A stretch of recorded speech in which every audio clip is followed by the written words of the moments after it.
C'est bon. Donc, nous avons reçu aujourd'hui à Yoff, Monsieur le ministre de l'Hydraulique et de l'Assainissement, Monsieur Cheikh Tidiane Dièye, accompagné du préfet du département de Dakar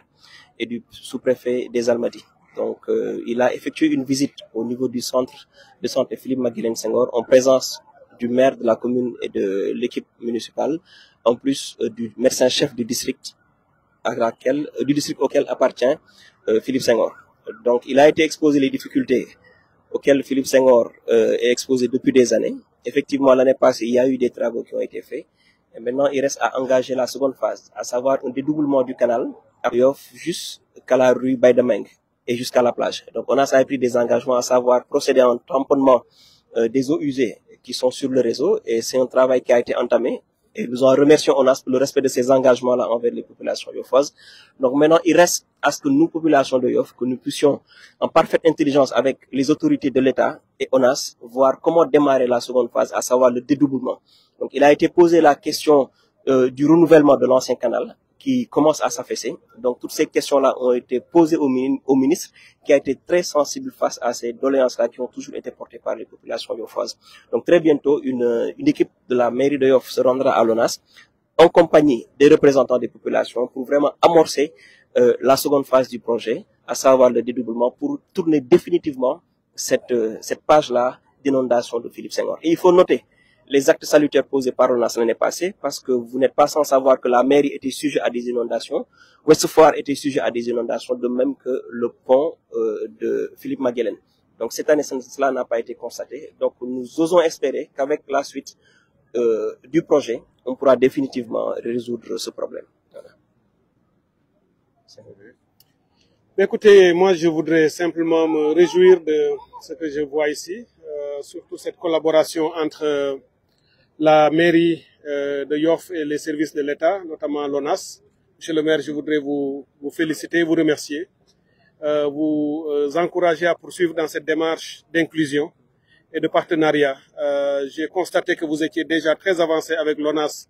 sur les travaux nécessaires, qui sont des travaux structurels ou structurants qui permettront de régler les problèmes dans le long terme. Ces travaux sont en cours, avancent bien. Je prendrai toutes les mesures nécessaires pour vous accompagner. Je vous encourage à, comme vous l'avez déjà décidé avec ONAS, de vous réunir assez rapidement, de vous entendre sur quelque chose, et je vous accompagnerai assez rapidement pour que vous puissiez mettre tout ça en œuvre. Je voudrais également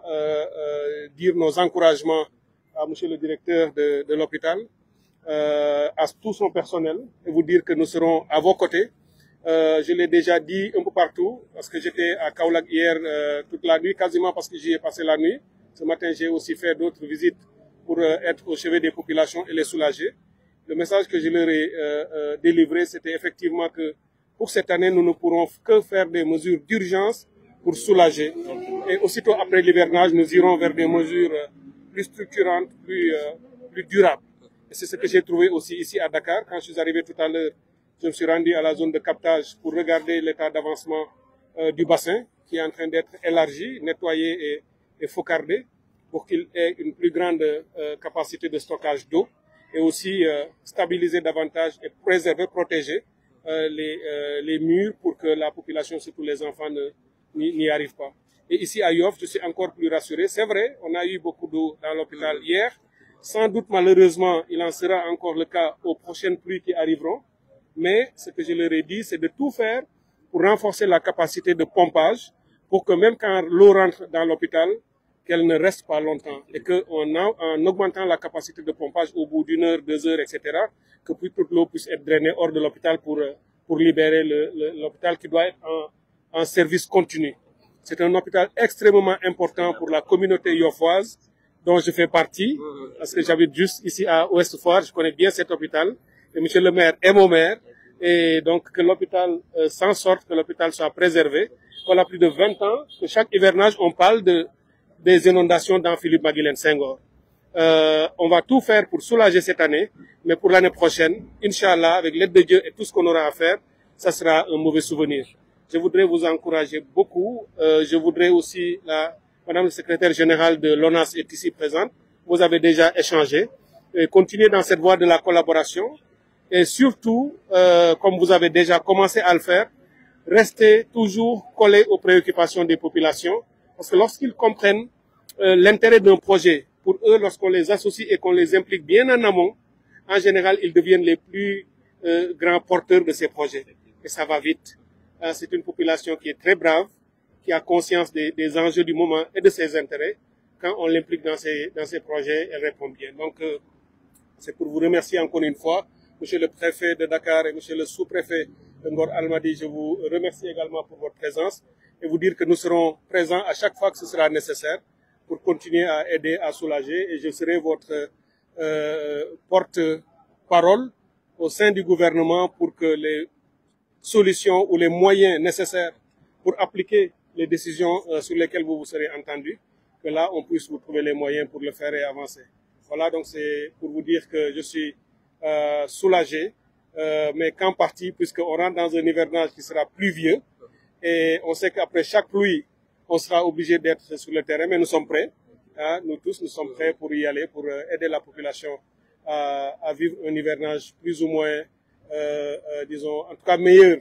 que les précédents. Et puis, Inch'Allah, aussitôt après, là, on pourra aller vers les bonnes solutions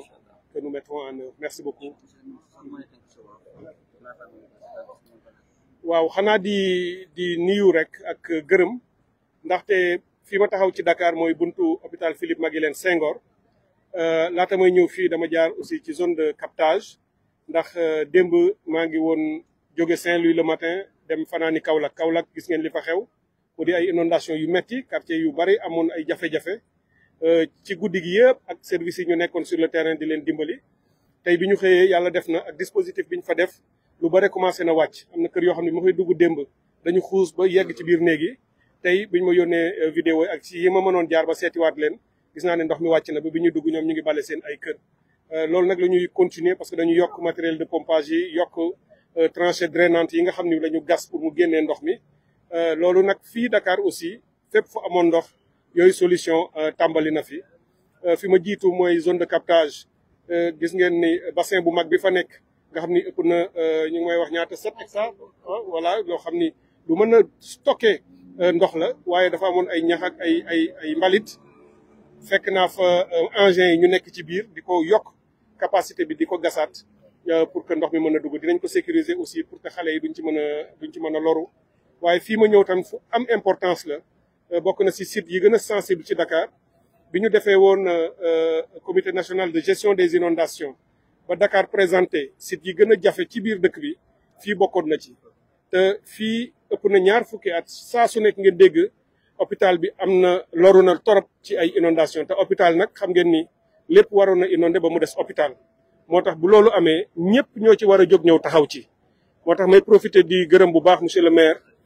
mon frère mii taxaw fii Seydina Issa nga xam ni du rek maire Yoff sama maire la parce que man Yoff bii laa dëkk fii ci Ouest Foire mais ci taxawaayam ci li nga xam ni mu ngi koy lëkkaloo ak ONAS ba ñu commencé ci def ay résultats ndax am na fi projet bu am solo boo xam ni ñoo ngi ko commencé di ko liggéey projet boobu ci ay at ci ginnaaw lu mel noonu amoon na fi waaye askan wi nanguwuñu ko woon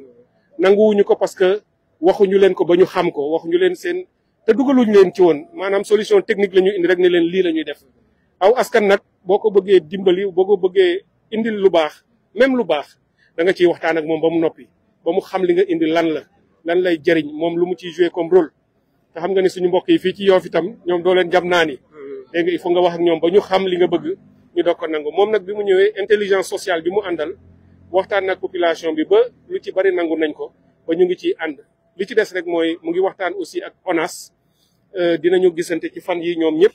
ñu waxtaan déggoo te lu ñu déggoo rek incha allah nee naa leen man dinaa leen ci jàppale dinañ ko appliquer mesure yooyu pour que hôpital bi ñu soulager ko bu baax a baax nga xam ni ndox yi doon am ci zone bi yëpp ñu dindi ko ba jafe-jafe dootul am may nuyu aussi di gërëm bu baax